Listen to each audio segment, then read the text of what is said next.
په قبایل ضلع باجوړ کې د ضمني ټاکنو لپاره انتخابي سامان پولینګ سټیشنو ته د رسیدو کار مکمل شوی دی.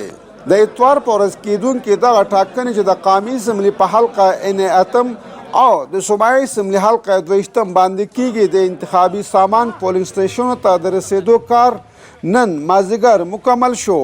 د الیکشن کمیشن اف پاکستان او د ضلع انتظامیه د چارواکو مطابق دغه انتخابي سامان د متعلقه پولینګ سټیشنو د عملي په نگرانۍ کې په سخت سکیورټي کې د ضلع ټولو علاقو ته ښه په حفاظت سره ورسېدو. د اتوار په ورځ کېدونکې دغه ټاکنو لپاره ټول 340 پولینګ سټیشنې جوړې شوي دي.